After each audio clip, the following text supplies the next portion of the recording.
Hello जी, नमस्कार। आप सभी बच्चों का एक्सप्लोर बायोलॉजी यूट्यूब चैनल पे बहुत बहुत स्वागत है। और आज इस चैनल के माध्यम से हम लोग क्लास 12 के ह्यूमन रिप्रोडक्टिव सिस्टम के सेकेंडरी सेक्स ऑर्गन को कवर करने जा रहे हैं। प्राइमरी सेक्स ऑर्गन के बारे में हम लोग पढ़ चुके थे, जिसमें हम आपके साथ में कम्प्लीटली ओवरी के बारे में बता चुके हैं, जो कि हमारे लेक्चर नंबर 1 है और जो कि आपके यूट्यूब चैनल पर अपलोडेड है। तो जो भी बच्चे अभी सेकेंडरी सेक्स ऑर्गन के बारे में पढ़ेंगे, उनसे पहले वो बच्चे प्राइमरी सेक्स ऑर्गन के बारे में जरूर जान लें, क्योंकि ओवरी के बारे में जानना बहुत ही इंपॉर्टेंट है। और जब आप ओवरी के बारे में जान जाएंगे तो फिर आप सेकेंडरी सेक्स ऑर्गन की तरफ फिट कर जाएंगे। ओके, तो आज की क्लास जो मुख्य रूप से हमारी होने वाली है वो होने वाली है फीमेल रिप्रोडक्टिव सिस्टम। और फीमेल रिप्रोडक्टिव सिस्टम में आज हम लोग पढ़ेंगे मेनली सेकेंडरी सेक्स ऑर्गन के बारे में। अब ये सेकेंडरी सेक्स ऑर्गन के बारे में पढ़ने से पहले हम लोग ये जान लेंगे कि सेकेंडरी सेक्स ऑर्गन के अंतर्गत में ऐसे कौन कौन से पार्ट्स होते हैं जिनका मुख्य रोल होता है। फिलहाल प्राइमरी सेक्स ऑर्गन के बारे में हम लोग पढ़ चुके थे, जिसमें हम आपके साथ में ओवरी को कवर कर चुके थे। ओवरी के अंतर्गत में हम आपको बताए थे कि जो ओवरी होते हैं ये एलमोंड शेप्स के होते हैं, एलमोंड शेप्स के होते हैं। दूसरी बात हमने आपको बताया था कि जो ओवरी होते हैं मेनली एक्चुअली में ये ओभा को प्रोड्यूस करते हैं। इसी ओभा को हम लोग ओवम भी बोलते हैं, फिर हम लोग एग भी बोलते हैं। तो कंप्लीट जो लेक्चर है हमारी ओवरी पे वो लेक्चर नंबर 1 पे है। आप लोग सभी बच्चे लेक्चर नंबर 1 को जरूर देख लें और फिर आप लोग लेक्चर नंबर 2 को देखेंगे, जिसमें हम कंप्लीटली सेकेंडरी सेक्स ऑर्गन के बारे में डिस्कस करेंगे। चलिए तो चलते हैं आज हम लोग सेकेंडरी सेक्स ऑर्गन के बारे में पढ़ने के लिए। अब सेकेंडरी सेक्स ऑर्गन के अंतर्गत में कौन कौन से पार्ट्स आते हैं, एक बार हम लोग इन पार्ट्स को जान लेते हैं। सबसे पहले हम लोगों को पढ़ना होता है यूट्रस। यूट्रस जो होते हैं इनको हम लोग वोम के भी नाम से जानते हैं और हाइस्ट्रा के भी नाम से जानते हैं। फिर सेकंड पार्ट होते हैं ओविडक्ट। ओविडक्ट को हम लोग यूट्रिन ट्यूब भी बोलते हैं और ओविडक्ट को फॉलिपियन ट्यूब भी बोला जाता है। सेल्पिंग डक्ट भी बोलते हैं हम लोग। सर्विक्स, यूट्रस के सबसे नैरो लाइक स्ट्रक्चर जो होते हैं वो सर्विक्स होते हैं, स्पिंटर मसल्स के बने होते हैं। एंड लास्ट में हम लोग पढ़ेंगे फाइनली वेजेना। तो सेकेंडरी सेक्स ऑर्गन के अंतर्गत में मुख्य रूप से 4 चीज़ों को हम लोगों को पढ़ना होता है। पहला पढ़ना होता है यूट्रस, दूसरा पढ़ना होता है हम लोगों को ओविडक्ट, तीसरे पढ़ने होते हैं सर्विक्स और चौथे पढ़ने होते हैं वेजाइना। तो एक एक करके अब हम लोग स्लाइड पे पढ़ेंगे कि यूट्रस क्या होते हैं, वेजाइना क्या होती है, फॉलिपियन ट्यूब क्या होती है और सर्विक्स क्या होती है। फिलहाल हम लोग एक वेल लेवल डायग्राम को देख लेते हैं, जिसमें हम आपको मार्किंग करके बता देते हैं कि कौन कौन से ऐसे पार्ट्स हैं जो सेकेंडरी सेक्स ऑर्गन के अंतर्गत में हम लोगों को जानना होगा। तो आप अभी देख पा रहे हैं कि ये जो पार्ट्स आपको नजर आ रही है, दिस पार्ट्स इज यूट्रस। ये पार्ट्स क्या कहलाता है, यूट्रस। कंप्लीटली क्या कहलाता है, यूट्रस। और यूट्रस के 3 भाग होते हैं। तो इसके सबसे पहले वाले भाग को हम लोग बोलते हैं फंडस। इनके फर्स्ट पार्ट्स को हम लोग बोलते हैं फंडस। इनके बीच वाले पार्ट्स को हम लोग बोलते हैं बडी। इसको कॉर्पस के भी नाम से हम लोग जानते हैं, कॉर्पस के भी नाम से जानते हैं। एंड थर्ड पार्ट्स जो होते हैं ये होते हैं इनके सर्विक्स। ओके, और बडी और सर्विक्स के बीच में एक पार्ट और होते हैं जिसको हम लोग इस्थमस बोलते हैं, याद रखना है। एंड लास्ट पार्ट इनके क्या होते हैं, वेजाइना, याद रखिएगा। आपको यहाँ पे 2 ओवरीज नजर आ रही हैं, 2 ओवरीज नजर आ रही है, जिसके अंदर में क्या होती है कि ओभा प्रोड्यूस होते हैं। हम आपको बताए थे कि जो ओवरी होती है उसके 2 भाग होते हैं। पहले वाले भाग को कॉर्टेक्स बोलते हैं, जबकि दूसरे वाले भाग को हम लोग मेडुला बोलते हैं। कॉर्टेक्स वाले भाग के अंदर में फॉलिकुलोजेनेसिस की प्रोसेस हो रही होती है, जिसमें primordial follicles, primary follicles, secondary follicles, tertiary follicles and then the Graafian follicles. Graafian follicles को मैच्योर्ड फॉलिकल्स बोलते हैं। Mid day of the menstrual cycle पे ग्राफियन फॉलिकल्स से रैप्चर्ड होकर के सेकेंडरी ओसाइट बाहर निकलता है। ये बात हम आपको लेक्चर नंबर 1 में बता चुके हैं। इनके अलावा जो मेडुला होती है, उस मेडुला के अंदर में क्या होते हैं, नर्व्स होते हैं, लिम्फ वेसिकल्स होते हैं, ब्लड वेसिकल्स होती हैं। ओके, तो ये ओवरी की कहानियां हैं। इस ओवरी में ये वाले पार्ट को बोलते हैं ओवेरियन लिगामेंट। अलग अलग प्रकार के हम आपको लिगामेंट भी बताए हुए हैं। इस वाले पार्ट्स को हम लोग बोलते हैं fallopian tube, fallopian tube. Okay, चलिए अब फैलोपियन ट्यूब के बारे में भी हम लोग सेकेंडरी सेक्स ऑर्गन के बारे में जानेंगे, ठीक है ना। अब सेकेंडरी सेक्स ऑर्गन के अंतर्गत में फर्स्ट ऑफ ऑल पार्ट आते हैं यूट्रस। यूट्रस आप देख पा रहे हैं, आपको मोबाइल के स्क्रीन पर भी नजर आ रही होगी यूट्रस का एक रियल डायग्राम। ये यूट्रस के एक रियल डायग्राम है, जिसमें कि फैमिली प्लानिंग में यूट्रस को कट करके निकाला गया है, ठीक है ना। आप यूट्रस को देख पा रहे हैं। यूट्रस जो होती है ना, ये एक आप बोल सकते हैं कि जो मुर्गियां होती हैं ना, उनके जो अंडे होते हैं ना, उनके आकार से थोड़े से बड़े आकार के यूट्रस होते हैं एक फीमेल के अंतर्गत में। तो यूट्रस कैसा है ना, पियर शेप्ड ऑर्गन है। यूट्रस पियर शेप्ड ऑर्गन है, याद रखना है आपको इस चीज को। मस्कुलर है एंड होलो ऑर्गन है, खाली है क्योंकि आपको पता है ना कि यूट्रस जो होती है उसी यूट्रस के अंदर में एक बेबी का कंप्लीटली डेवलपमेंट होना है। जब एक बेबी अपने मदर के यूट्रस के अंदर में डेवलपमेंट हो रहा होता है तो उस पूरी प्रक्रिया को हम लोग बोलते हैं गैस्ट्रुलेशन, याद रखना है आपको, या pregnancy. Size of uterus, non pregnant female के अंदर में 7.5 सेंटीमीटर की लॉन्ग होती है, 5.0 सेंटीमीटर की विड्थ होती है और 2.5 सेंटीमीटर की थिकनेस होती है। ये यूट्रस का मेजरमेंट आपको दिखाया जा रहा है या बताया जा रहा है। यूट्रस जो होते हैं ना, ये लगभग 60 ग्राम के आसपास में देखने को मिलते हैं। जब इसके आप वजन करेंगे यूट्रस को बाहर करके तो आपको 60 ग्राम्स के ये लगभग मेजरमेंट में आएंगे, ठीक है ना। Surgical removal of the hysterectomy, याद रखना है कि अगर किन्हीं भी कारणों से यूट्रस के डिसऑर्डर के बारे में भी हम आपको डिस्कस करके भी बताएंगे, लेकिन फिलहाल आप जान लीजिए कि अगर किन्हीं भी कारणों से यूट्रस को अगर काट करके बाहर करना पड़ गया तो उस प्रोसेस को हम लोग बोलते हैं हिस्टेक्टोमी, याद रखना है। और अगर एक बार हिस्टेक्टोमी की प्रोसेस हो गई तो फिर वो फीमेल जो है प्रेग्नेंट नहीं हो सकती है। जैसे कि आपको मोबाइल के स्क्रीन पर नजर आ रही होगी कि लेप्रोस्कोपिक माध्यम से यूट्रस को कट करके बाहर किया जा रहा है। चलिए अब हम लोग पढ़ते हैं कि यूट्रस जो होते हैं ना, इसके मेनली 4 सेक्शन होते हैं, 4 सेक्शन होते हैं यूट्रस के। पहले वाले सेक्शन को फंडस बोलते हैं, दूसरे वाले सेक्शन को बडी बोलते हैं, थर्ड वाले सेक्शन को इस्थमस बोलते हैं और फोर्थ वाले सेक्शन को सर्विक्स बोलते हैं। तो मेनली हम लोग कह देते हैं कि यूट्रस जो होते हैं ना, मुख्य रूप से 3 भागों में बटे होते हैं। पहले होते हैं फंडस, फिर होते हैं बडी और थर्ड होते हैं सर्विक्स। अगर हम डायग्राम बना के भी आपको दिखा दें तो आपको ये रहे यूट्रस, और यूट्रस के फर्स्ट वाले पार्ट को हम क्या बोल रहे हैं, फंडस बोल रहे हैं। यूट्रस के बीच वाले पार्ट को क्या बोल रहे हैं, बडी बोल रहे हैं। और यूट्रस के लास्ट पार्ट को हम क्या बोल रहे हैं, सर्विक्स बोल रहे हैं।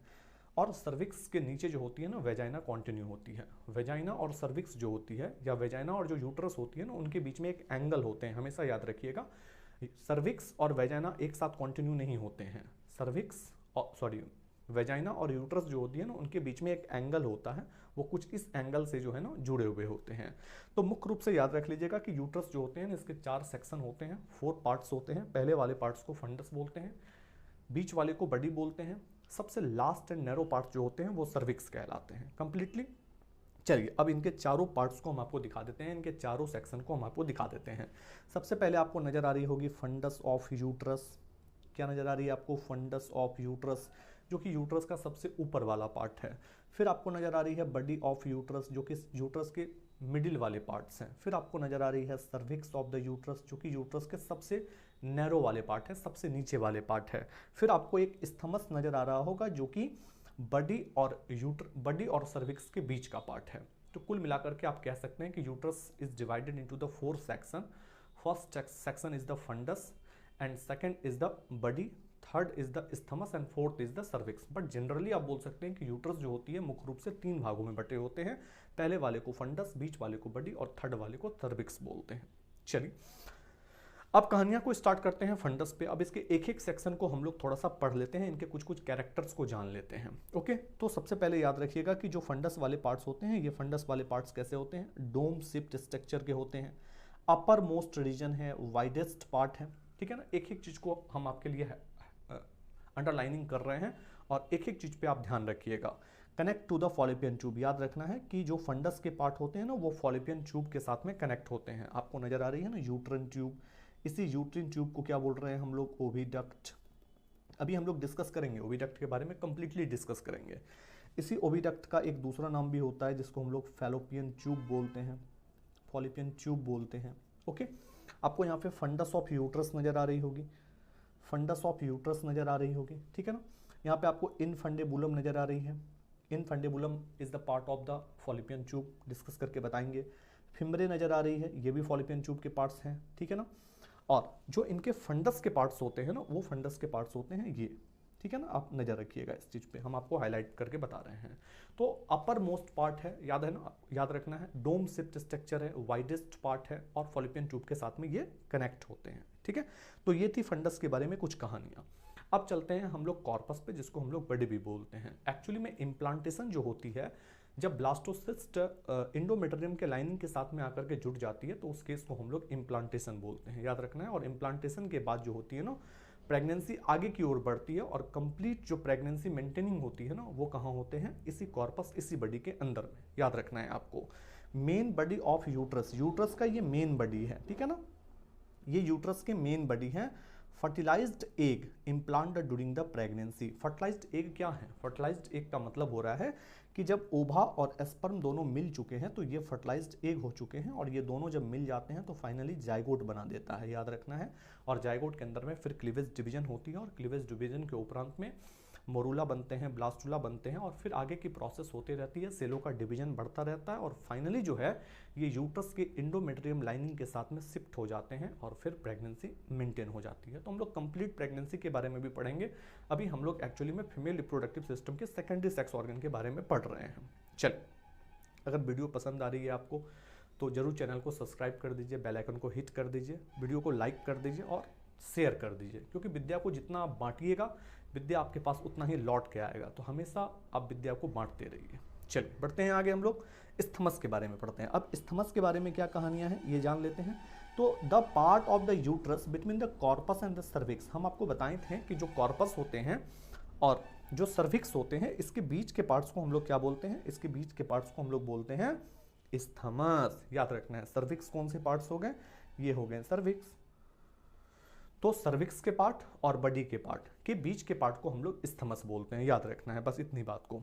नेक्स्ट हमारे पास में एक पॉइंट और है जिसको हम लोग सर्विक्स बोलते हैं। अब सर्विक्स क्या है ना? Lower part of the uterus, uterus के सबसे लास्ट एंड को हम लोग क्या बोलते हैं? सर्विक्स बोलते हैं। सर्विक्स बहुत ही आप बोल सकते हैं कि स्पिंटर मसल्स के बने होते हैं। ये बहुत ही मजबूत होते हैं, क्योंकि पूरे बच्चे का भार जो होता है, उसके जो एमनियोटिक फ्लूइड वगैरह होते हैं, वो सभी चीज़ों का जो आप बोल सकते हैं वेट जो होता है, वो सभी सर्विक्स के ऊपर में होते हैं। याद रखना है आपको। Cervix open into the vagina, और सर्विक्स कहाँ ओपन हो जा रहे हैं? वेजाइना के पास में। तो ये तो चल रही थी कहानियाँ किसके बारे में? यूट्रस के अलग अलग पार्ट्स के बारे में, ओके।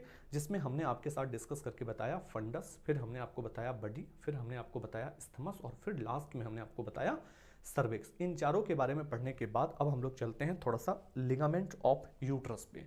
अब लिगामेंट ऑफ यूट्रस की कहानियाँ क्या है? जिस तरह से हम आपको बताए थे कि ओवरी जो होती है वो भी लिगामेंट के सहारे से जुड़े होते हैं, उसी प्रकार जो यूट्रस होता है वो भी अलग अलग लिगामेंट के सहारे जुड़े होते हैं। बेशक आप इसको याद मत रखिएगा, बट अगर आपकी जानकारी में रहेगा और अगर आपके सामने में कोई क्वेश्चन आ जाते हैं तो वो क्वेश्चन आसानी तरीके से आप बना ले जाएंगे, ठीक है ना। तो लिगामेंट ऑफ यूट्रस में पहले लिगामेंट आते हैं जिसको हम लोग बोलते हैं ब्रॉड लिगामेंट। ब्रॉड लिगामेंट कहाँ होते हैं ना? Uterus to the pelvic cavity. अब हम आपको दिखाते हैं ब्रॉड लिगामेंट। ये जो आपको नजर आ रही है ना, यहाँ से यहाँ तक, ये पूरे के पूरे बड़े वाले पार्ट्स जो आपको नजर आ रही है ना, this is called the broad ligament. ये रहे आपके पास में ब्रॉड लिगामेंट, कंप्लीट हो गई। एक दूसरे आते हैं लिगामेंट, जिस लिगामेंट का नाम होता है यूट्रोसैक्रल लिगामेंट। अब यूट्रोसैक्रल लिगामेंट कहाँ होते हैं वो भी देख लीजिए आप। आपको नजर आ रही है यूट्रोसैक्रल लिगामेंट, ठीक है ना। यहाँ भी आपको नजर आ रही होगी uterosacral ligament. And third number पे आते हैं रॉन्ड लिगामेंट, और रॉन्ड लिगामेंट जो होती है वो आपको ब्रॉड लिगामेंट के अपर सेक्शन में होती है, तो between layer of this broad ligament, याद रखना है आपको। तो 3 लिगामेंट मुख्य रूप से होते हैं यूट्रस में। पहले वाले लिगामेंट्स को बोलते हैं ब्रॉड लिगामेंट, सेकंड वाले लिगामेंट्स को बोलते हैं यूट्रोसैक्रल लिगामेंट, और थर्ड वाले लिगामेंट को बोलते हैं राउंड लिगामेंट, याद रखना है आपको। चलिए अब बात करते हैं यूट्रस के 3 लेयर के बारे में। यूट्रस के अंदर में 3 लेयर होते हैं। पहले वाले लेयर को इंडोमेट्रियम बोलते हैं, मिडिल वाले लेयर को मायोमेट्रियम बोलते हैं, और सबसे लास्ट वाले लेयर को पेरीमेट्रियम बोलते हैं। तो आपको जैसे कि डायग्राम नजर आ रही होगी इंडोमेट्रियम, ठीक है ना, फिर आपको नजर आ रही होगी मायोमेट्रियम, और फिर आपको नजर आ रही होगी पेरीमेट्रियम। तो एक जनरली हम डायग्राम बना के आपको दिखा दें, ये यूट्रस हो गए, और इसी यूट्रस के अंतर्गत में आपको 3 लेयर मिल रहे हैं। सबसे अंदर वाली जो लेयर आपको नजर आ रही है, this is called the endometrium, endometrium, ठीक है ना, इंडोमेट्रियम। इनके बाद आपको एक लेयर और नजर आ रही होगी जिसको हम लोग बोलते हैं मायोमेट्रियम। ये हो गए मायोमेट्रियम। और सबसे बाहर वाले जो लेयर आपको नजर आ रही होगी, इस लेयर को हम लोग बोलते हैं perimetrium. This is called the perimetrium. तो मुख्य रूप से यूट्रस के अंदर में 3 लेयर आपको देखने को मिल रहे हैं। पहले वाले लेयर को इंडोमेट्रियम जो कि सबसे इनर लेयर है, मायोमेट्रियम जो कि मिडिल लेयर है, और पेरीमेट्रियम जो कि सबसे बाहरी लेयर है। याद रखना है आपको। तीनों लेयर मैंने आपको दिखा दिया डायग्राम से, पेरीमेट्रियम, मायोमेट्रियम और इंडोमेट्रियम, ओके। अब चलते हैं इससे आगे और हम आपको बताते हैं अब पेरीमेट्रियम के बारे में। अब आपको नजर आ रही होगी यहाँ पे एक और डायग्राम जिसमें आपको कंप्लीटली पेरीमेट्रियम नजर आ रही होगी। पेरीमेट्रियम कहाँ के पार्ट्स हैं? आउटर मोस्ट पार्ट है, याद रखना है आपको। तो ये कैसे पार्ट्स हो गए? आउटर मोस्ट लेयर हो गए, प्रोटेक्टिव लेयर है, ठीक है ना, यूट्रस को प्रोटेक्ट करने का काम करता है। मायोमेट्रियम की क्या खास बात है? हाई मस्कुलर मसल्स लेयर, याद रखना है, ये हाईली मस्कुलर लेयर होते हैं, ठीक है ना, बहुत थिकनिंग होती है इसके अंदर में, मायोमेट्रियम के लेयर में। एंड थर्ड नंबर पे हम लोग आते हैं इंडोमेट्रियम, याद रखना है आपको। इंडोमेट्रियम के अंदर में ब्लड वेस्किल्स होते हैं और यही ब्लड वेस्किल्स जो होती है मेंस्ट्रुअल साइकिल के अंदर में बाहर आती है। अब क्यों बाहर आती है ये भी आप जान लीजिए, क्योंकि अगर किसी फीमेल में मेंस्ट्रुअल साइकिल हो रही है इसका मतलब है कि वो फीमेल प्रेग्नेंट नहीं है, यानी कि उसके अंदर में फर्टिलाइजेशन की प्रक्रिया नहीं हुई है, जिस कारण से उसके जो इंडोमेट्रियम के लाइनिंग है, उस इंडोमेट्रियम के लाइनिंग के अंतर्गत में दो लाइनिंग होते हैं। पहले वाली लाइनिंग को हम लोग बोलते हैं स्ट्रेटम फंक्शनैलिस और दूसरे वाली लाइनिंग को बोलते हैं स्ट्रेटम बेसाइलिस।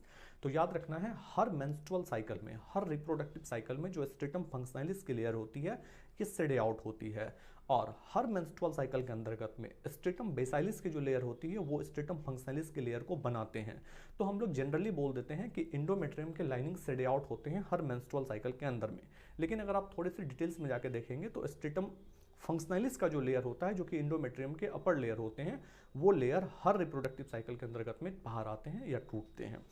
तो highly vascularise inner most layer है, याद रखना है आपको। यहाँ पे ब्लड सप्लाई जो होती है ना काफी मात्रा में होती है। Layer of uterus is shaded during the reproductive cycle, याद रखना है, हम आपको बताए हैं कि यूट्रस के जो लेयर होते हैं जिसका नाम इंडोमेट्रियम होता है, और यही इंडोमेट्रियम जो होते हैं हर रिप्रोडक्टिव साइकिल के अंतर्गत में बाहर आते हैं, सेडे आउट होते हैं। And endometrium is divided into the two layer, और इंडोमेट्रियम जो होते हैं ये मुख्य रूप से दो लेयर में बटे होते हैं। पहले वाले लेयर को बोलते हैं स्ट्रेटम फंक्शनैलिस और दूसरे वाले लेयर को बोलते हैं स्ट्रेटम बेसाइलिस, याद रखना है आपको इस चीज को।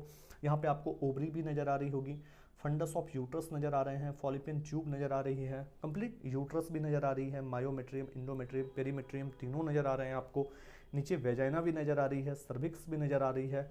इंटरनल और एक्सटर्नल ऑस होते हैं। ऑस का मतलब होता है ओपनिंग, किसी भी चीजों का खुलना जो होता है ना उसको हम लोग ऑस बोलते हैं। कंप्लीटली हो गई। चलिए, इंडोमेट्रियम की कहानी को खत्म करने के बाद अब हम आते हैं रोल ऑफ यूट्रस पे। यूट्रस के मुख्य रूप से काम क्या होते हैं?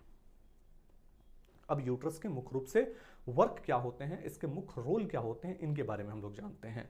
तो पहली बात आप जान लीजिए कि ट्रांसपोर्ट ऑफ स्पर्म, स्पर्म को ट्रांसपोर्ट करने का एक ये रास्ता होता है। Female secondary sex organ is not produce in the ओवा और द गैमीट्स, याद रखना है, फीमेल सेकेंडरी सेक्स ऑर्गन जो होते हैं ये कभी भी फीमेल के ओवा या एग को बनाने के लिए सक्षम नहीं होते हैं। फीमेल सेकेंडरी सेक्स ऑर्गन का मुख्य काम होता है कि जो ओवा बने होते हैं उस ओवा को मैच्योर करना और उसको ट्रांसपोर्ट करना और उसको स्टोर करके रखना। वो कभी भी जो है ना ओवा को प्रोड्यूस नहीं करते हैं। इसी बेस पे हम लोग प्राइमरी सेक्स ऑर्गन में क्या पढ़ते हैं? ओवरी पढ़ते हैं, याद रखना है आपको। दूसरे काम क्या हो गए इसके? प्रोटेक्ट ऑफ एम्ब्रायो, जो एम्ब्रायो जो होती है 0 to 8 वीक ऑफ प्रेगनेंसी को हम लोग एम्ब्रायो बोलते हैं, याद रखना है, 0 to 8 वीक ऑफ प्रेगनेंसी को क्या बोलते हैं? एम्ब्रायो, याद रखना है। और 8 वीक टू 9 मंथ के ड्यूरेशन को हम लोग क्या बोलते हैं? फीटस, प्रेगनेंसी को फीटस बोलते हैं, याद रखना है। और जब ये फीटस 9th मंथ में पूरे कंप्लीट हो जाते हैं तो यही फीटस जो है ना जब मदर के यूट्रस से बाहर आते हैं तो उस प्रक्रिया को पार्चुरेशन कहा जाता है, और पार्चुरेशन से जो बेबी डिलीवर्ड होकर के आते हैं उसके न्यू नेट बेबी बोलते हैं। कंप्लीटली याद रखिएगा। सेक्रेशन ऑफ सर्वाइकल म्यूकस, याद रखना है, ये सर्वाइकल म्यूकस भी बनाते हैं। सर्वाइकल म्यूकस जो होती है ना ये थिकनिंग भी होते हैं और थीन भी होते हैं। कब थिक होते हैं और कब थीन होते हैं इस बात को भी जान लीजिए। जब ओव्यूलेशन हो जाता है एक फीमेल के अंदर में, mid day of the menstrual cycle पे ओव्यूलेशन होना है, सेकेंडरी oocyte रिलीज कर रहे हैं ग्राफियन फॉलिकल से, तो जो सर्वाइकल म्यूकस होती है ये थीन हो जाती है। इसलिए थीन हो जाती है कि अगर उस बीच में इंटरकॉर्सेस या क्वाइटस जैसी परफॉर्मेंस होती है तो वो स्पर्म को अलाउ करते हैं ऊपर बढ़ने के लिए। नेक्स्ट टाइम में क्या होती है कि जब ओव्यूलेशन नहीं हो पाता है, ओव्यूलेशन नहीं होती है एक फीमेल के अंदर में, तो जो सर्वाइकल म्यूकस होती है ये थिक हो जाती है, जिस कारण से कोई भी फॉरेन सब्सटेंस या कोई भी ऐसे पैथोजेंस या कोई भी अगर ऐसे मटेरियल्स हैं जो सर्विक्स के सहारे से ऊपर बढ़ना चाहेगा उसको वो रोकने का काम करेगा। इसलिए सर्वाइकल म्यूकस जो होती है ये थिक भी होती है और थिन भी होती है। आपको नजर आ रही होगी यूट्रस में एम्ब्रायो, ये देख लो आप, एम्ब्रायो नजर आ रही है, और कब वीक 5 के नजर आ रहे हैं, यानी कि 5वें हफ्ते के अंदर में जो मदर के अंदर में एम्ब्रायो का फॉर्मेशन हो रहा है उसके साइज को दिखाया जा रहा है और उसके शेप को दिखाया जा रहा है। याद रखना है यॉर्क शेप। कंप्लीटली हम लोग इसके बारे में पढ़ेंगे, जैसे जैसे हमारा वीडियो आगे आते रहेगा आपको हम कंप्लीट इन्फॉर्मेशन देते रहेंगे। अगर वीडियो अच्छी लग रही है तो जरूर शेयर कर दीजिए, लाइक कर दीजिए, चैनल को सब्सक्राइब कर दीजिए। ये आपकी जिम्मेदारी है और मेरी जिम्मेदारी है कि आपके क्लास 12 के कंप्लीट सिलेबस को हम आपके साथ में कवर कर लें। ओके, चलिए अब यूट्रस के कुछ डिसऑर्डर के बारे में भी जान लेते हैं हम लोग कि यूट्रस के अंदर में कौन कौन से ऐसे डिसऑर्डर होते हैं। तो पहले इसमें डिसऑर्डर होते हैं जिसको हम लोग बोलते हैं यूट्रीन फाइब्रोइड्स। ठीक है, अब यूट्रीन फाइब्रोइड्स क्या होते हैं ये भी बता रहे हैं आपको। Uterine polyps, endometriosis and uterine prolapse. अब ये 4 डिसऑर्डर होते हैं जिस डिसऑर्डर के बारे में हम लोग पढ़ते हैं। तो फर्स्ट ऑफ ऑल हम आपको पढ़ाते हैं यूट्रीन फाइब्रोइड्स। यूट्रीन फाइब्रोइड्स क्या होती है ना कि स्मॉल होती है and non cancerous tumour in the uterus. ये कैंसर के नहीं होते हैं। एक्चुअली में होता क्या है ना कि यूट्रस के अंदर में कुछ छोटे छोटे ऐसे आप बोल सकते हैं कि गांठ बन जाते हैं जिस कारण से यूट्रस के जो साइज होते हैं ना वो बड़े हो जाते हैं, बट इससे कोई कैंसर नहीं होती है। तो अगर इसके साइज जो होते हैं वो लगभग अगर 20 सेंटीमीटर से ऊपर या 15 सेंटीमीटर से ऊपर हो जाते हैं, आप जैसे कि डायग्राम देख पा रहे हैं, ये यूट्रस के फाइब्रोइड्स हैं। ये जो आपको नजर आ रही है दिस इज फाइब्रोइड्स। ठीक है ना। तो अगर 15 से 20 सेंटीमीटर के ऊपर जाती है तो फिर क्या करना पड़ता है कि जो ओपन सर्जरी होती है उस ओपन सर्जरी के माध्यम से इन फाइब्रोइड्स को बाहर किए जाते हैं। अगर इनके साइज 10 सेंटीमीटर से नीचे होते हैं या फिर 12-13 सेंटीमीटर के आसपास में होता है तो इसको लेप्रोस्कोपिक माध्यम से, सर्जरी के माध्यम से हम क्या कर लेते हैं, इस फाइब्रोइड्स को छोटे छोटे टुकड़े में विभक्त करके और फिर हम उसको एक मशीन के द्वारा बाहर कर लेते हैं। तो ये नॉर्मल भी कंडीशन में हो जाती है और कभी कभी ये सीरियस कंडीशन में भी हो जाती है। फाइब्रोइड ट्यूमर में भी the occur in the various region of this uterus. बहुत सारे ऐसे रीजन हो सकते हैं जिस कारण से यूट्रस के अंदर में फाइब्रोइड बन सकते हैं। अगर यूट्रस के अंदर में फाइब्रोइड बना है तो इनके कुछ सिम्टम्स भी हो सकते हैं, जैसे कि यूट्रस वाले एरिया के अंदर में दर्द होना या फिर हैवी मेंस्ट्रुअल ब्लीडिंग हो जाना, ज़्यादा थिकनिंग आना, म्यूकस के साथ में ब्लड के साथ में म्यूकस का आना या थिकेस्ट लेयर का आना। तो ये सब एक सिम्टम हो जाते हैं यूट्रीन फाइब्रोइड्स के। ओके, अब ये आपके कंप्लीट एनसीईआरटी में नहीं दिए हुए हैं, बस थोड़ी सी हम आपको एडिशनल इन्फॉर्मेशन दे रहे हैं, आप थोड़ी सी जानकारी को रख के चल सकते हैं। एक दूसरे आते हैं यूट्रीन पॉलिप्स। यूट्रीन पॉलिप्स जो होते हैं ना, पॉइप्स, यूट्रीन पॉइप्स जो होते हैं ना, याद रखना है आपको, ये एक मटर के दाने के समान होते हैं, जस्ट लाइक, ठीक है ना। और ये यूट्रस में कहीं भी ग्रो कर जाते हैं। और कभी कभी क्या होता है ना कि जो यूट्रीन पॉइप्स होते हैं ना, इनके साइज इतने बड़े हो जाते हैं ना कि ये सर्विक्स तक आ जाता है। और फिर रिप्रोडक्टिव ट्रैक्ट में देखने के बाद हमें पता चलता है कि ये जो पॉइप्स है ना ये हमें नजर आ रही है। तो फिर डॉक्टर क्या करते हैं, इसको सर्जरी के माध्यम से काट करके बाहर कर देते हैं। Growth in the endometrium lining of uterus. Uterus के अंदर में जो हम आपको लाइनिंग बताए थे जिसका नाम था इंडोमेट्रियम, उस इंडोमेट्रियम में ग्रोथ होने लगता है, बहुत ज़्यादा मात्रा में ग्रोथ हो जाती है, तो यूट्रीन पॉइप्स की कंडीशन आ जाती है। चलिए एक नेक्स्ट बीमारी और पढ़ लेते हैं हम लोग, इंडोमेट्रियोसिस। अब ये इंडोमेट्रियोसिस क्या होती है ना, जस्ट लाइक आप समझ लीजिए कि इंडोमेट्रियम लेयर का इन्फ्लामेशन। अगर इंडोमेट्रियम लेयर का इन्फ्लामेशन होता है तो उस केस को इंडोमेट्रियोसिस बोलते हैं, ठीक है ना। एक condition when the uterine lining the grow in the place the other than the uterus. याद रखना है, आप देख भी पा रहे होंगे कि इंडोमेट्रियोसिस के केस में क्या हो रही है कि जो यूट्रस के लाइनिंग है ना, इंडोमेट्रियम के लाइनिंग, ये देखो कहीं और भी ग्रो कर जा रहे हैं। यूट्रस के फंडस रीजन में ग्रो कर गया, यूट्रस के बड़ी रीजन में ग्रो कर गया, कभी कभी यूट्रस के सर्विक्स वाले रीजन में भी ग्रो कर जाता है। तो ऐसे केस के अंदर में क्या होती है, इंडोमेट्रियोसिस होती है। चलिए यूट्रीन प्रोलैप्स। यूट्रीन प्रोलैप्स का मतलब होता है कि किन्हीं भी कारणों से जो यूट्रस होती है ना ये स्लिप आउट हो जाते हैं। कहाँ से, फीमेल रिप्रोडक्टिव सिस्टम से। आप देख पा रहे हैं, आपको यहाँ पे जनरली जो है ना यूट्रस दिखाया जा रहा है, ओके। और यहाँ पे देखो आप, यूट्रस क्या हो रहे हैं ना, स्लिप करके नीचे आ चुके हैं। तो इस कंडीशन को हम लोग बोलते हैं यूट्रीन प्रोलैप्स।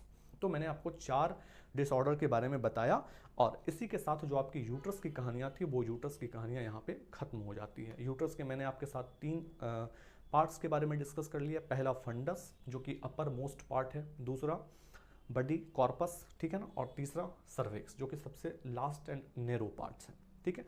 फिर मैंने आपको यूट्रस के 3 अलग अलग प्रकार के लेयर बताएं। पहले वाले लेयर हम आपको बताएं पेरीमेट्रियम, फिर बताएं मायोमेट्रियम और फिर बताएं इंडोमेट्रियम। इंडोमेट्रियम के अंदर में 2 अलग प्रकार के लेयर बताएं। पहले वाले लेयर को बताएं स्ट्रेटम फंक्शनैलिस और दूसरे वाले लेयर को बताएं स्ट्रेटम बेसाइलिस। तो इन्हीं के साथ हमारा यूट्रस का जो टॉपिक था वो खत्म होती है और अब हम थोड़ा सा बढ़ते हैं आगे, जिसका नाम है फॉलिपियन ट्यूब। इसी फॉलिपियन ट्यूब को हम एक अनोदर नाम से भी जानते हैं, जिसको हम लोग ओविडक्ट बोलते हैं, फिर यूट्रिन ट्यूब्स बोलते हैं एंड द सेल्फिंग डक्ट बोलते हैं। तो इन्हें अलग अलग नामों से भी हम जान सकते हैं या कह सकते हैं। कंप्लीट हो गई। याद रखना है कि जो फॉलिपियन ट्यूब होते हैं ना, इस फॉलिपियन ट्यूब की संख्या क्या होती है ना, 2, इसलिए हम लोग इसको पेयर बोलते हैं। लगभग 10 सेंटीमीटर के राउंड में ये साइज की होती है। Extend laterally from this cornea of the uterus and toward the side of the wall of the pelvis. याद रखना है आपको, ये देखो कंप्लीट आपको हम दिखा रहे हैं, ये रहे आपके पास में कंप्लीट फॉलिपियन ट्यूब। ओके, ये रहे complete fallopian tube. Fallopian tube के ऊपर में जो आपको फिंगर लाइक स्ट्रक्चर नजर आ रही है ना, this finger like structure is called the fimbriae. याद रखना है, ये सेकेंडरी oocyte को कैप्चर करने में हेल्प करते हैं। और ये वाले पार्ट्स आपको क्या नजर आ रहे हैं, ओवेरियन लिगामेंट, ओवेरियन लिगामेंट्स। ये कौन से पार्ट्स हो गए, ओवरी। और ये जो आपको फिंगर लाइक प्रोजेक्शन नजर आ रही है, फिंगर लाइक प्रोजेक्शन, इन्हें हम लोग बोलते हैं फिम्ब्रे। ओके, याद रखना है आपको। तो extend laterally from this cornea of the uterus, ये यूट्रस के साथ में जुड़े हुए होते हैं, and side of the wall of this pelvis. Inflammation of the fallopian tube is called the salpingitis. ठीक है ना, सेल्पिंगटाइटिस। तो अगर किन्हीं भी कारणों से फॉलिपियन ट्यूब के अंदर में इन्फ्लामेशन हो जाता है, तो इस केस को हम लोग बोलते हैं salpingitis, and surgical removal of the fallopian tube is called the salpingectomy. और अगर किन्हीं भी कारणों से फॉलिपियन ट्यूब को कट करके निकाल दिया जाता है, तो इस केस को हम लोग बोलते हैं सेल्पिंगेक्टोमी।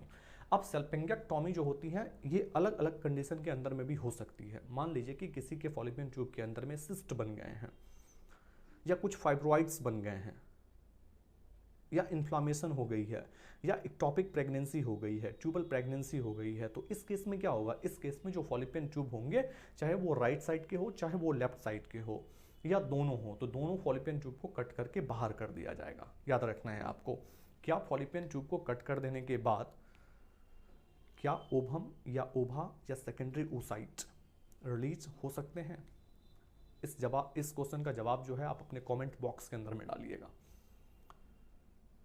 ओके, चलिए अब पढ़ते हैं हम लोग पार्ट्स ऑफ फॉलिपियन ट्यूब के बारे में। तो अलग अलग प्रकार के फॉलिपियन ट्यूब के पार्ट्स होते हैं।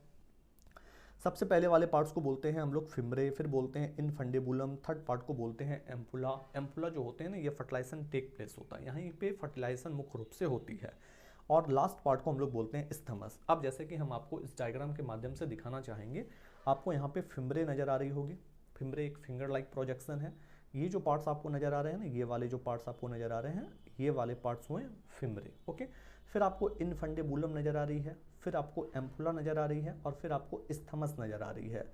ये इंटरस्टेटियम होते हैं जो कि यूट्रस के अंदर में डीपली पेनिट्रेट करते हैं। ओके, तो मुख्य रूप से हम लोग 4 पार्ट के बारे में जानेंगे फॉलिपियन ट्यूब में। पहले वाले पार्ट को फिम्ब्रे बोलेंगे, दूसरे वाले पार्ट को इनफंडेबुलम, तीसरे वाले पार्ट को एम्पुला, एंड चौथे वाले पार्ट को स्थमस बोलेंगे कंप्लीटली। चलिए, अब फर्स्ट ऑफ ऑल हम आपके साथ डिस्कस करने जा रहे हैं फिम्ब्रे। अब ये फिम्ब्रे क्या होते हैं, इस बात को समझिए। ये एक स्मॉल लाइक स्ट्रक्चर है, फिंगर लाइक प्रोजेक्शन है। याद रखना है, फिम्ब्रे जो होते हैं ना, ये एक फिंगर की तरह दिखने में होते हैं, और एक्चुअली में इसका जो मुख्य काम होता है ना, वो मुख्य काम होता है कि जब ओवरीज के कॉर्टेक्स वाले रीजन के अंदर में जब फॉलिकुलोजेनेसिस की प्रक्रिया संपन्न होती है, यानी कि ग्राफियन फॉलिकल से जब सेकेंडरी oocyte रिलीज करती है, तो उस सेकेंडरी oocyte को ये क्या करते हैं, कैप्चर करते हैं, और कैप्चर करके फिर ये अपने फॉलिपियन ट्यूब के एम्पुला वाले रीजन तक छोड़ देते हैं। आपको पता होना चाहिए कि जो फॉलिपियन ट्यूब होते हैं उसके अंदर में सीलिया प्रेजेंट होते हैं, और सीलिया क्या करते हैं, जो सेकेंडरी oocyte होती है, उस सेकेंडरी oocyte को आगे की ओर फॉरवर्ड करने में हेल्प करते हैं। जब वहाँ पे स्पर्म आ जाते हैं, आपको पता होना चाहिए कि जो ओभा होती है उसकी लाइफ स्पेन 24 आवर्स होती है, और जो स्पर्म होते हैं उसकी लाइफ स्पेन 72 आवर्स होती है। अगर स्पर्म और ओभा दोनों आपस में फ्यूज कर जाते हैं तो जाइगोट बना देते हैं। लेकिन क्या उस जाइगोट को उसी फॉलिपियन ट्यूब तक रहना है, या उस जाइगोट को यूट्रस तक जाना है? तो उस जाइगोट को यूट्रस तक जाना है। तो यूट्रस तक जाने का जो रास्ता है, उस रास्ते के अंदर में सीलिया होते हैं, और वही सीलिया जो होते हैं उस जाइगोट को ट्रांसपोर्ट करने में हेल्प करते हैं। ओके, याद रखिएगा। And capture of the secondary oocyte, और सेकेंडरी oocyte को कैप्चर करने में ये हेल्प करते हैं। Connect to the end of the fallopian tube, fallopian tube जहां पे लास्ट कर रहे होते हैं उस पार्ट्स को फिम्ब्रे बोलते हैं। ओके, चलिए आगे।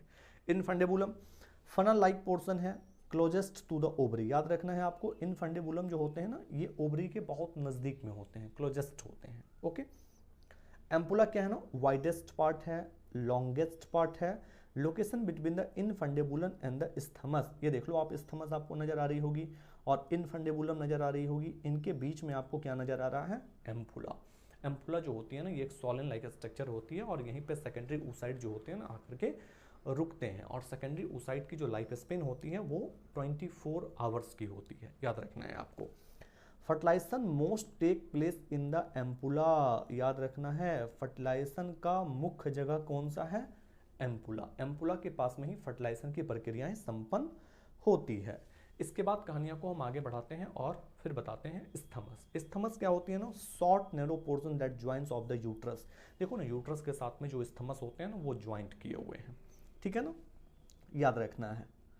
और धीरे धीरे जैसे जैसे सेकेंडरी oocyte के अंदर में सेल का डिवीजन होता है, यानी कि जाइगोट बनते हैं, और जाइगोट के बाद मोरूला बनता है, फिर ब्लास्टुला बनता है, फिर जैसे जैसे वो आगे की ओर बढ़ते हैं और स्थमस वाले पार्ट्स को जैसे ही वो क्रॉस कर जाते हैं तो वो आते हैं यूट्रस के अंदर में। और यूट्रस के अंदर में आपको पता होना चाहिए कि इंडोमेट्रियम का लेयर होता है, और उसी इंडोमेट्रियम के लेयर के साथ में क्या होती है कि वो ब्लास्टोसिट्स जो होते हैं वो चिपक जाते हैं, और इसी केस को इम्प्लांटेशन बोलते हैं, याद रखिएगा। और इम्प्लांटेशन के भी बारे में हम आपके साथ में डिस्कस करेंगे। ओके, इम्प्लांटेशन एंड फर्टिलाइजेशन के बारे में। चलिए, अब जो फॉलिपियन ट्यूब होती है इसके मुख्य रूप से फंक्शन क्या है, पार्ट्स वगैरह तो पढ़ लिए हम लोग। अब हम लोग जानते हैं इस स्लाइड पे कि फॉलिपियन ट्यूब जो होती है उस फॉलिपियन ट्यूब के मुख्य कार्य क्या होते हैं। तो capture of the secondary oocyte, secondary oocyte को कैप्चर करने में हेल्प करते हैं। Site of the fertilisation, fertilisation का साइट है, वहाँ किस पॉइंट पे फर्टिलाइजेशन हो रहा है, एम्पुला वाले रीजन पे फर्टिलाइजेशन हो रहा है, एम्पुला वाले रीजन पे फर्टिलाइजेशन हो रही है। ट्रांसपोर्ट ऑफ स्पर्म, स्पर्म को ट्रांसपोर्ट करने में हेल्प कर रहा है। एंड फॉरवर्ड ऑफ oocyte, जब oocyte बना था ओवरी के अंदर में तो उस ओवरी से जो oocyte है उसको कैप्चर करने का काम कौन किया था, फिमरे। फिमरे जब उसको कैप्चर कर लिए थे तो उसको फिर आगे भी भेजना था, फॉरवर्ड भी करना था, तो फॉरवर्ड करने का काम कौन कर रहा है, फॉलिपियन ट्यूब, याद रखना है आपको। तो चार मुख्य रूप से हम आपको बात बताए हैं फॉलिपियन ट्यूब के फंक्शन। पहला बताए हैं capturing of the secondary oocyte, second बताए हैं site of the fertilisation, third बताए हैं transport of sperm, and fourth बताए हैं फॉरवर्ड ऑफ oocyte। तो ये चार मुख्य रूप से काम होते हैं फॉलिपियन ट्यूब के। कंप्लीट। चलिए, अब एक बात हम आपको और भी बता देते हैं, एक्टोपिक प्रेगनेंसी क्या होती है। जैसे कि आप डायग्राम में देख पा रहे हैं कि एक जो बच्चे हैं ना वो बच्चे कहाँ डेवलप कर गए हैं, फॉलिपियन ट्यूब में। और अगर ऐसी कंडीशन हो जाती है तो लाइफ थ्रेटनिंग कंडीशन हो जाती है। इस कंडीशन में उस फीमेल की मौत तक भी हो सकती है।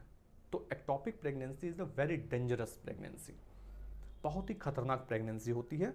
क्या होती है, साधारण भाषा में बताते हैं। An ectopic pregnancy when the fertilized egg implant outside of the uterus, most commonly in the fallopian tube. देखिए, जिस वक्त में सेकेंडरी oocyte रिलीज होती है ओवरी के कॉर्टेक्स वाले रीजन से, उस वक्त में सेकेंडरी oocyte के सबसे फर्स्ट लेयर को बोलते हैं जोना पेलुसिडा।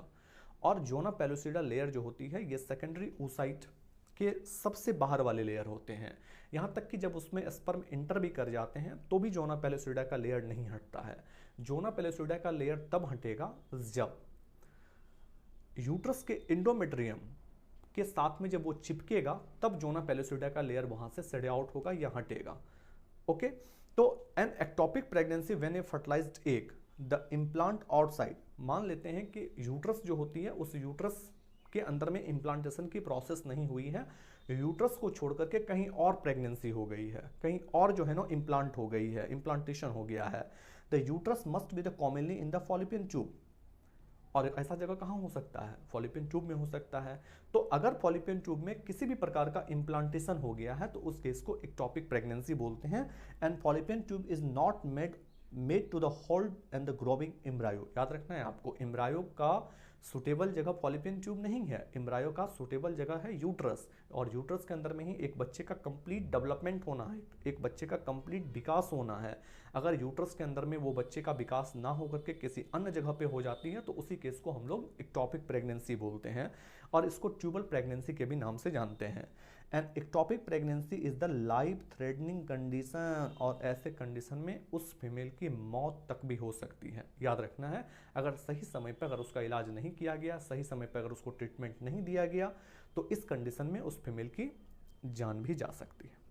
ओके, चलिए, तो मुख्य रूप से अभी जो है ना हम लोग सेकेंडरी सेक्स ऑर्गन के अंतर्गत में यूट्रस के बारे में डिस्कस कर चुके हैं, फॉलिपियन ट्यूब के बारे में डिस्कस कर चुके हैं, सर्विक्स के बारे में डिस्कस कर चुके हैं, एंड लास्ट एंड फाइनल जो डिस्कस करने जा रहे हैं उसका नाम है वेजाइना। अगर आप क्लास 12 में हैं और अगर आप बोर्ड की तैयारी कर रहे हैं या अगर आप नीट की तैयारी कर रहे हैं तो आपके लिए ये चैनल बहुत ही इंपॉर्टेंट रहेगा। इस चैनल पे हम समय के साथ में आपका हर एक प्रकार के जो लेक्चर होंगे बायोलॉजी से रिलेटेड, वो हर एक प्रकार के लेक्चर हम आपको अपलोड करते रहेंगे। और साथ ही साथ अगर आपको वीडियो पसंद आ रही है, अच्छे लग रहे हैं, तो सब्सक्राइब जरूर कर दीजिए, लाइक जरूर कर दीजिए। जिस भी टॉपिक पे आपको वीडियो चाहिए आप कमेंट बॉक्स में डाल सकते हैं, उस पे हम कोशिश करेंगे वीडियो बना करके अपने यूट्यूब चैनल पे देने का, ताकि आने वाले जो एग्ज़ाम होंगे उसमें जो प्रश्न आएंगे वो प्रश्न आपसे बन सके। चलिए, अब हम लोग फाइनली पढ़ने जा रहे हैं वेजाइना। वेजाइना क्या होती है ना कि muscular and the stretchy part होते हैं। याद रखना है, मस्कुलर ऑर्गन है, 10 सेंटीमीटर लंबी होती है। Length of the vagina the approx the 10 centimetre long. याद रखना है, ये लगभग 10 सेंटीमीटर के आसपास में होते हैं। Located the inside the body, testis is outside of your body, located in the outside of your body. Testis जो होती है वो शरीर के बाहर होती है। क्यों, रीजन क्या है, तो हम आपको लेक्चर नंबर 1 में बताए हैं रीजन क्या है। ओके, अगर आप रीजन जानना चाहते हैं तो एक बार लेक्चर नंबर 1 को विजिट कर लीजिए। तो जो ओवरीज होती है वो फीमेल के इंट्रा एब्डोमिनल कैविटी में होती है। अब इंट्रा एब्डोमिनल कैविटी के अंदर में वो क्यों होती है, इसलिए होती है क्योंकि वो बॉडी टेम्परेचर पे सेकेंडरी oocyte को रिलीज कर सकती है। लेकिन टेस्टिस जो होती है वो एक्स्ट्रा एब्डोमिनल कैविटी में होती है। रीजन फिर बता देते हैं, रीजन ये है कि वो इंट्रा एब्डोमिनल कैविटी के अंदर में स्पर्म को प्रोड्यूस नहीं कर सकते हैं। स्पर्म को प्रोड्यूस करने के लिए उसे 2 से लेकर के 2.5 जो होती है लोअर टेम्परेचर की आवश्यकता होती है कोर बॉडी टेम्परेचर से। इसलिए testis is situated in the outside of the abdominal cavity, शरीर से बाहर होते हैं टेस्टिस। अच्छा, कुछ ऐसे भी मेमल्स होते हैं जिनके टेस्टिस इंट्रा एब्डोमिनल कैविटी के अंतर्गत में होते हैं। अगर आप जानते हैं इंट्रा एब्डोमिनल कैविटी के अंदर में कौन से ऐसे मेमल्स हैं जिसके टेस्टिस जो होते हैं वो इंट्रा एब्डोमिनल कैविटी के अंतर्गत में होते हैं, तो आप एक बार कमेंट बॉक्स में जरूर डालिएगा उसका नाम, ठीक है ना, नहीं तो नेक्स्ट क्लासेस में हम आपको बताएंगे। It is the guarded in the thin fold the mucous membrane is called the hymen. याद रखना है, वेजाइना के ऊपर में एक जो है ना थीन फोल्ड म्यूकस मेम्ब्रेन होते हैं और उस म्यूकस मेम्ब्रेन को हम लोग हाइमेन बोलते हैं। Hymen is not sign for the virginity in female. Hymen जो होती है ना वो फीमेल के वर्जिनिटी के साइन नहीं होते हैं, याद रखना है। हाइमेन किन्हीं भी कारणों से रैप्चर्ड हो सकते हैं। हो सकती है कि कोई फीमेल है, अगर वो रनिंग कर रही है या फिर बहुत फास्ट वॉकिंग कर रही है या स्विमिंग कर रही है या किसी भी प्रकार के वेरियस एथलीट एक्टिविटी कर रही है, तो उस केस के अंदर में जो हाइमेन होंगे ना वो रैप्चर्ड हो सकते हैं। और अगर किन्हीं भी कारणों से हाइमेन जो है ना अगर वो रैप्चर्ड नहीं हुए हैं और एक फीमेल प्यूबर्टी एज तक पहुंच चुकी है तो मेंस्ट्रुअल फ्लो नहीं हो पाएगा। अगर मेंस्ट्रुअल फ्लो नहीं हो पाएगा तो फिर फीमेल में इन्फ्लामेशन होने की चांस बढ़ जाएगी। तो उस केस में क्या करते हैं हम, जो हाइमेन होती है ना उस हाइमेन को सर्जरी कर देते हैं, उसको काट करके बाहर कर देते हैं और उस प्रक्रिया को बोलते हैं हाइमेनोप्लास्टी। आपको क्लिटोरिस नजर आ रही है, वॉल्वा नजर आ रही है। नेक्स्ट क्लासेस के अंदर में हम आपके साथ में डिस्कस करेंगे क्या चीज़, एक्सटर्नल जेनिटेलिया। और एक्सटर्नल जेनिटेलिया में हम आपके साथ कंप्लीटली डिस्कस करके बताएंगे आपको कि लेबिया माइनोरा क्या होता है, लेबिया मेजोरा क्या होता है, क्लिटोरिस क्या होते हैं, मॉम्स प्यूबिस क्या होते हैं। इन चारों टॉपिक पे हम नेक्स्ट वीडियो लेकर के आपके साथ में आएंगे और वहाँ पे हम आपको बताएंगे कि ये चारों पार्ट के मुख्य फंक्शन क्या होते हैं। अभी जस्ट हम आपको बता रहे हैं वेजाइना। चलिए, एक एडिशनल इन्फॉर्मेशन हम आपको और दे देते हैं कि जो वेजाइना होते हैं ना वहाँ पे एक बैक्टीरिया होते हैं जिसका नाम होता है लैक्टोबैसिलस एसिडोफिलस। लैक्टोबैसिलस एसिडोफिलस जो होते हैं ना ये बैक्टीरिया एक फीमेल के वेजाइना में उपस्थित होते हैं। लैक्टोबैसिलस एसिडोफिलस होते हैं ना ये बैक्टीरिया क्या करते हैं ना उस फीमेल के वेजाइना को एसिडिक रखते हैं। हमेशा याद रखना है, ये लैक्टिक एसिड को प्रोड्यूस करते हैं।